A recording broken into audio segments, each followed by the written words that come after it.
नीतीश कुमार तेजस्वी की मुलाकात, बिहार में फिर बनेगी महागठबंधन की सरकार।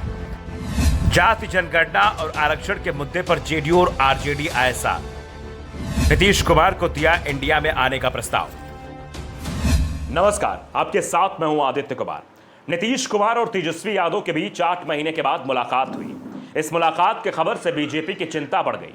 दरअसल नीतीश कुमार आज सीएम सचिवालय पहुंचे थे, जहां उनका इंतजार तेजस्वी यादव पहले से ही कर रहे थे। वैसे तो दोनों के बीच की बैठक को लेकर यह कहा गया कि सूचना आयुक्त की नियुक्ति होनी है, इसकी चयन समिति में सीएम और विपक्ष के नेता शामिल होते हैं, इसलिए तेजस्वी और नीतीश कुमार की मुलाकात हुई है। लेकिन इस मुलाकात के बाद तेजस्वी यादव ने मीडिया से बात करते हुए जो कुछ कहा, उसके बाद कहा जा रहा है कि मामला सिर्फ कुछ नियुक्तियों का नहीं है, बल्कि बिहार में कुछ बड़ा होने वाला है। इस बीच लालू यादव ने आरजेडी की बैठक भी बुला ली है। सभी विधायकों को पटना में ही रहने को भी कह दिया गया है। दरअसल इस तरह की कोशिश तब होती है जब कुछ बड़ा होने वाला होता है।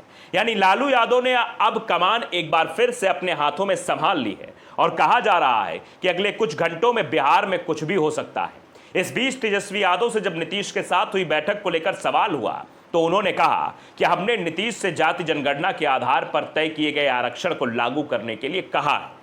यह मामला वैसे तो अभी कोर्ट में है, हम भी सुप्रीम कोर्ट पहुंचे हैं और मुख्यमंत्री से कहा है कि आप भी कोर्ट में मजबूती से राज्य का पक्ष रखें।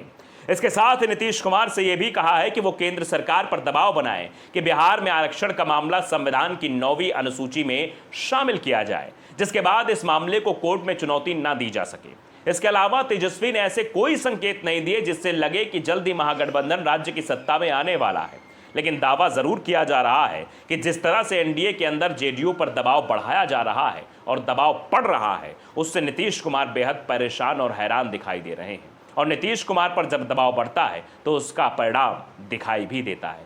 खासतौर पर बिहार को विशेष राज्य का दर्जा नहीं दिए जाने को लेकर नीतीश पहले से ही नाराज चल रहे थे। ऊपर से वक्फ बिल को लेकर भी उनकी परेशानी बढ़ती दिख रही है। नीतीश कुमार की तरफ से यह साफ कर दिया गया है कि बिल के कुछ प्रावधानों को लेकर उनकी आपत्ति है और इसी के चलते वक्फ बिल को जेपीसी के पास भेजा गया था। लेकिन कहा जा रहा है कि मोदी सरकार इस बिल को संसद के शीतकालीन सत्र से लेकर आने की इसकी तैयारी भी कर रही है, जिस कारण से जेडीयू पहले से ही परेशान है। इस बीच आरजेडी और इंडिया गठबंधन की तरफ से भी नीतीश कुमार को लेकर अपने तेवर नरम कर दिए गए हैं, जिसके बाद कहा जा रहा है कि दोनों के बीच रिश्ते अब फिर से जुड़ने लगे हैं। और इस बीच पटना में आरजेडी विधायकों को एकजुट करना, साथ ही तेजस्वी यादव और नीतीश कुमार के बीच हुई मुलाकात ने इस बात की संभावनाओं को और हवा दे दी है कि बिहार में कुछ बड़ा होने की उम्मीद है। दरअसल इस बार आरजेडी और जेडीयू दोनों जाति जनगणना के मुद्दे पर एक साथ आते दिखाई दे रहे हैं। लालू ने तो इसे लेकर बीजेपी और आरएसएस पर सीधा हमला बोल दिया है। हाँ, जेडीयू को लेकर उन्होंने कोई बयान नहीं दिया। लालू ने जाति जनगणना को लेकर कहा कि इन आरएसएस और भाजपा वालों का कान पकड़कर दंड बैठक करा इनसे जातिगत जनगणना हम करा लेंगे। इनकी क्या औकात है जो जातिगत जनगणना नहीं कराएंगे? इनको इतना मजबूर करेंगे कि इन्हें जातिगत जनगणना करानी ही पड़ेगी। अब जातिगत जनगणना को लेकर जिस तरीके से इंडिया गठबंधन के दो दलों के बीच मतभेद नहीं, मनभेद नहीं और उनके बीच संबंध बनते हुए दिखाई दे रहे हैं, ये बीजेपी के लिए नुकसानदायक हो सकता है। एक तरफ आरएसएस का भी जातिगत जनगणना को लेकर समर्थन दे देना और दूसरी तरफ जेडीयू का मूवमेंट हो जाना, यह अपने आप में बताता है कि अभी बहुत बड़ा कुछ होने वाला है, क्योंकि 1 साल बाद बिहार में चुनाव है और उसके पहले अगर संभावनाओं या फिर गठबंधनों में परिवर्तन होता है, पार्टियां दल बदल करती हैं, तो बड़ा नुकसान भारतीय जनता पार्टी को भी हो सकता है।